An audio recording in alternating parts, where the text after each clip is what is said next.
사건이라는 말하고 경우의 수라는 걸 알아줘야 합의 법칙이든 고배 법칙이든 알 수 있을 테니까 사건은 행동의 결과를 뜻하는 거야. 그러니까 사건이라는 게 일어나려면 행동이 있어야지 가만히 있으면 절대 사건이 일어날 수가 없는 거지. 그렇지? 그래서 뭔가 예를 들어서 주사위를 던진다. 그래서 행동의 결과, 행동을 다른 말로 뭐 시행이라고도 하고 관찰이라고도 하고요. 그러면 사건은 행동의 결과들을 얘기한 거고 그러한 사건의 가지수, 개수를 우리는 경우의 수라고 얘기하는 거야. 예를 들어서 선생님이 주사위를 한 번 던지는 시행을 했어. 한 번 던지는 시행. 던지는 시행, 혹은 행동.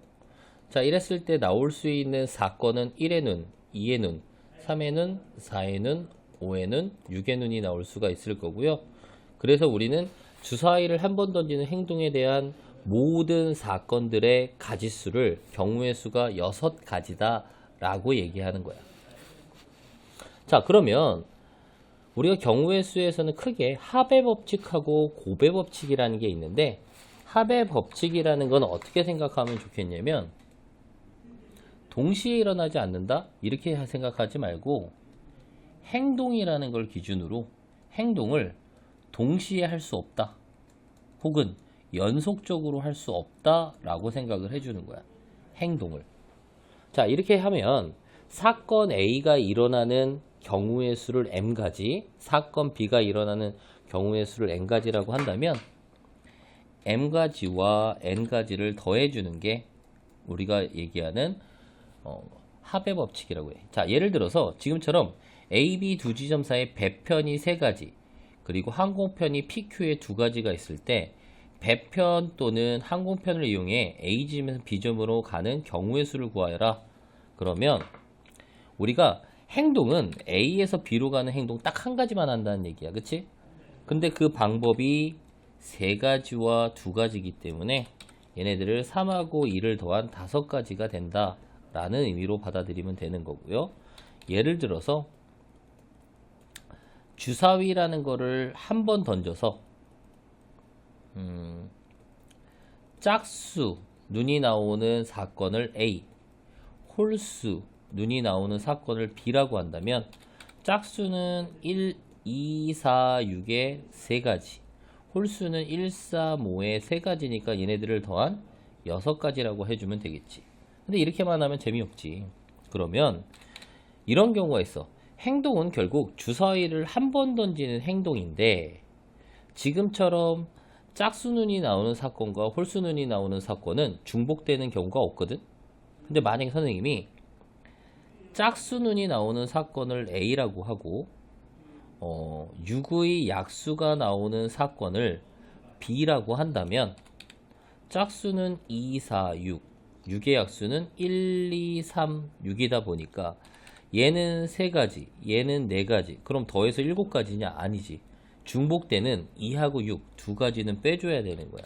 그래서 합의 법칙에서 중요한 건 행동을 동시에 할 수는 없지만 중복되는 경우의 수는 뭐 해줘야 된다? 빼주어야 된다라는 거지. 이게 합의 법칙에 대해서 제일 중요한 것 중에 하나야. 중복되는 경우의 수는 다시 더해서 만든 경우의 수기 때문에 빼주자. 고배 법칙은 뭐냐면 고배 법칙은 두 사건 A, B에 대해서 사건 A가 일어나는 경우의 수 이렇게 되어 있는데 두 사건 A, B가 연이어 일어난다 이렇게 생각하지 말고요. 행동을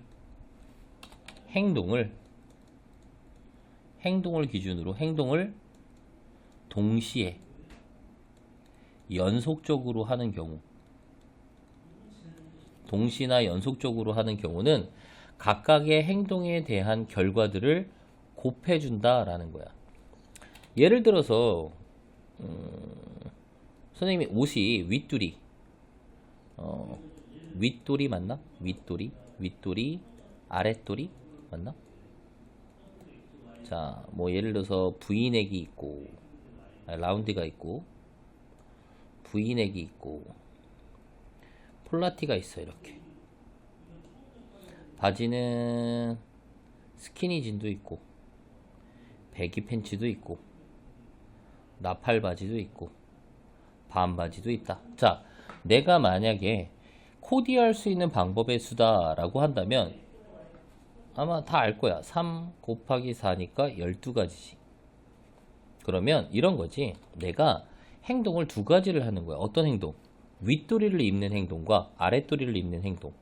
자, 윗도리를 입는 행동에 의한 결과는 세 가지고요. 아랫도리를 입는 행동의 결과는 네 가지인데 무조건 동시에라고 하면 헷갈리는 경우가 뭐냐면 연속적으로라도 같이 생각을 해줘야 되는데 동시에라고 하면 쉽게 이렇게 생각해봐. 윗도리하고 아랫도리 동시에 입어? 위에 입으면서 아랫도리? 아니지. 윗도리를 먼저 입고 아랫도리를 입든 아랫도리를 입고 윗도리를 입든 어쨌든 두 가지 행동을 연속적으로 한다. 그러면 두 행동이 끝나는 시점까지 각각의 경우의 수를 곱한다라는 개념으로 받아들여야 되겠다라는 거야. 지금 문제에서도 잘 봐. 내가 A 지점에서 B 지점을 거쳐 C 지점을 간다라는 거는 두 가지 행동이 있는 거야. A에서 B로 가는 행동과 B에서 C로 가는 행동. A에서 B로 가는 행동은 세 가지, B에서 C로 가는 행동은 두 가지 결과가 있는데 연이어서 일어나는 거고 시작과 끝. 그러니까 각각의 행동에 대한 결과를 곱한다. 이게 곱의 법칙이란 얘기야. 자, 그러면 지금처럼 사건 A가 일어나는 가지수를 M가지, B가 일어나는 가지수를 N가지. 그렇다면 연이어, 동시에, 연속적으로 일어나면 곱해주는 건데 만약에 이런 경우도 중복되는 경우가 있으면 곱해서 만들었기 때문에 나눠준다. 자, 이 대표적인 게 뭐냐면 우리 중학교 때 생각하면 줄 세우는 가지수 있어. 줄 세우는 가지수. 예를 들어서 A, B, C, D의 4명이 있는데 얘네들을 4명을 다 일렬 배열할 거야. 그러면 어떤 행동이 있냐면 첫 번째 자리에 들어가는 행동, 두 번째, 세 번째, 네 번째. 그래서 첫 번째 자리에 들어가는 행동이 첫 번째 자리에 들어가는 행동은 4가지, 두 번째는 3가지. 왜? 들어갔으면 여기엔 못 들어가기 때문에 둘, 한 가지. 얘네들이 연속적으로 일어나는 행동이기 때문에 혹은 어떤 자리부터 들어가더라도 첫 번째부터 네 번째까지 다 학생들이 들어가야 끝나는 거야. 그래서 얘네들을 다 곱하는 거야. 근데 만약에 이런 경우지. 4명을 다 줄 세우는 가지수는 4 곱하기 3 곱하기 2 곱하기 1인데 내가 만약에 4명 중 2명만 줄 세우는 가지수는 사실 우리는 4 곱하기 3이라고 배웠어. 그 이유가 뭐냐면 A, B, C, D 줄 쓰는 거랑 A, B, D, C. 자, 4명이 다 줄 쓸 때는 이 경우와 이 경우는 다른 거지만 4명 중 2명이 줄 쓴다 라고 했을 때는 이 뒤에서 2명이 줄 쓴 건 어떤 거야? 같은 거라고. 그러니까 4명이 다 줄 쓴 경우의 수에서 뒤에 떨거지 2명이 와서 줄 쓴다. 얘는 나눠주면 중복되는 경우가 나눠줘서 그래서 4 곱하기 3이라고 하는 우리가 나중에 이제 순열수라고 배우지 4P라고 배울 건데 이건 뒤에서 한번 다시 얘기할 거야. 자, 그래서 우선은 곱의 법칙 할 때 중요한 거나 합의 법칙은 나중에 우리 확률 개념에서도 또 쓰여. 행동을 어떻게 하느냐에 따라서 달라진다 라는 거를 확실히 머릿속에 염두에 두고 뒤에 있는 개념들을 보는 거야.